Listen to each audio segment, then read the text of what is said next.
గెలిచేది జగన్మోహన్ రెడ్డి గారే, పాలన జరగబోయేది వైజాగ్ నుంచే. సుప్రీంకోర్టు తీర్పు రావడం ఆలస్యం, సుప్రీంకోర్టు ఆదేశాలు రావడం ఆలస్యం, విశాఖపట్నం నుంచి పరిపాలన సాగిస్తారు. లావాదేవీలతో మీరు స్పష్టం చేసేశారు. విశాఖ పట్టణంని రాజధానిగా పరోక్షంగా మీరు అంగీకరించారు. అల్లుడు గారి ఇల్లు అక్కడ దగ్గరే కదా, అందుకని విశాఖపట్నంలో మీరు 10,455 గజాలు 10,455 గజాలు కొన్నారు.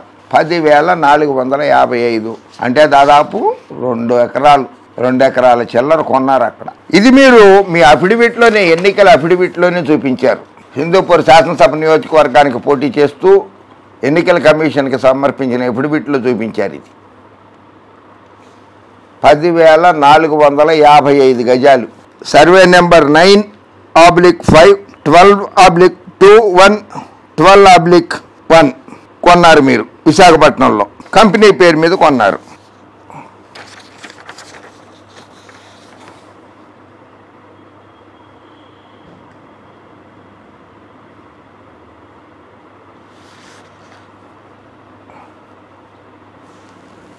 ఈ స్థలం కొనడానికి అప్పటికప్పుడే కంపెనీలు పెట్టేశారు, కొత్త కంపెనీలు సృష్టించేశారు. ఓహో, అది మీ బావగారు వియ్యంకుడు గారు అయినటువంటి చంద్రబాబు నాయుడు గారికి ఆ కంపెనీలన్నీ సూట్ కేసు కంపెనీలుగా మలుచుకోవచ్చని చెప్పి కంపెనీలు సృష్టించి వాటి పేరు మీద రిషికొండలో స్థలం కొన్నారా?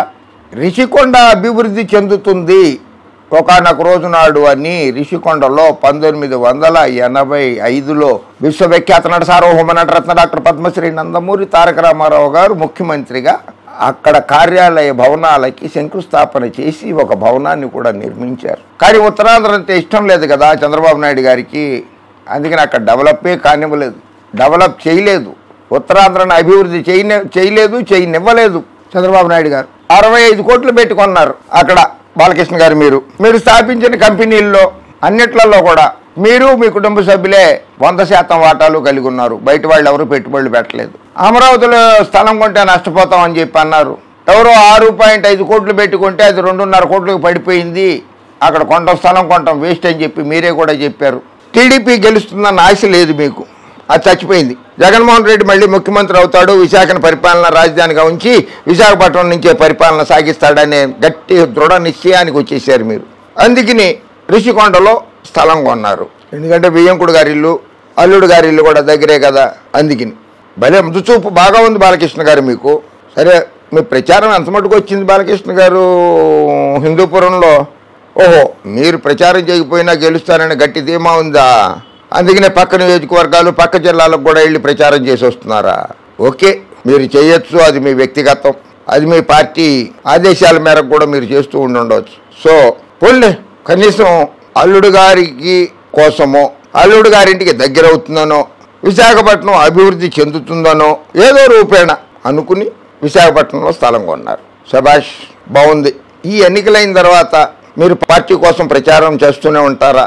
లేదు, ఎన్నికలు అయిపోయి చంద్రబాబు నాయుడు గారు హైదరాబాద్లో రెస్ట్ తీసుకుంటుంటే, పవన్ కళ్యాణ్ గారు ఆయన ఇంట్లో ఆయన రెస్ట్ తీసుకుంటుంటే, వాళ్ళిద్దరికి మధ్యలో ఉన్న మీరుంటారు గనక మీరు రెస్ట్ తీసుకుంటారా, లేకపోతే కళామ తల్లికి సేవ చేసుకుంటానంటూ సినిమాల్లో నటిస్తూ ఉంటారా? అది నిర్ణయించుకోండి. ఎందుకంటే జగన్మోహన్ రెడ్డి గారు గెలిచేది ఖాయమే. తెలుగుదేశం పార్టీ అధికారంలోకి రావడం కల్లా. వాళ్ళెవరో అమెరికా నుంచో ఎక్కడి నుంచో వచ్చేసారంట. వాళ్ళ ఇంటింటికి వెళ్ళి ఇంటికి 2 లక్షల రూపాయలైనా సరే ఇచ్చేసి, ఇంటికి 2 లక్షల రూపాయలైనా సరే ఇచ్చేసి ఓ 10 మందిని తయారు చేసి మనం ఓట్లు వేయించుకోవాలి అని ఎన్ఆర్ఐలు ఎవరో అమెరికా నుంచి వచ్చి పార్టీ తరఫున ప్రచారం చేస్తున్నారట. సరేలే, ఏదైతే ముందు కానీ బాలకృష్ణ గారు, చంద్రబాబు నాయుడు గారు మీ తండ్రి గారు విశ్వవిఖ్యాత నట సార్వభౌమ నటరత్న డాక్టర్ పద్మశ్రీ నందమూరి తారక రామారావు గారికి, ఆయన సతీమణి, 2వ భార్య సతీమణి నందమూరి లక్ష్మీపార్వతి గారికి, మీ సోదరుడు హరికృష్ణకి, హరికృష్ణ పుత్రుడు జూనియర్ ఎన్టీఆర్కి, జూనియర్ ఎన్టీఆర్ తల్లికి ఎంత ద్రోహం చేశారో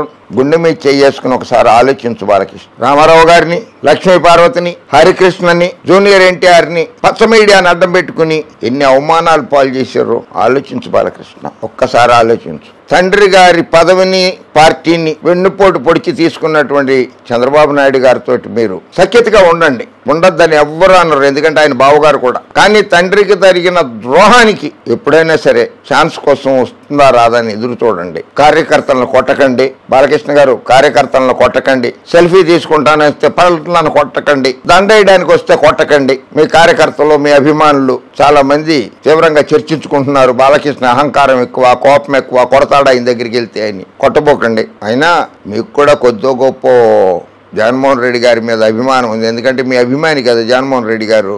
అందుకని ఇండైరెక్ట్ గా జగన్ అంటే నాకు ఇష్టమే, అందుకనే ఆయన విశాఖపట్నాన్ని పరిపాలనా రాజధాని చేస్తానన్నాడు కనుక అక్కడ నేను వెళ్ళి 2 ఎకరాల స్థలం కొనుక్కున్నాను అని ఇండైరెక్ట్ గా చంద్రబాబు నాయుడు గారికి చెప్పేశారు మీరు. జగన్మోహన్ రెడ్డి మళ్ళీ అధికారంలోకి రాకపోతున్నాడని చంద్రబాబు నాయుడికి, పవన్ కళ్యాణ్కి చెప్పేశారు మీరు. Correct. Hats off to you Balakrishna.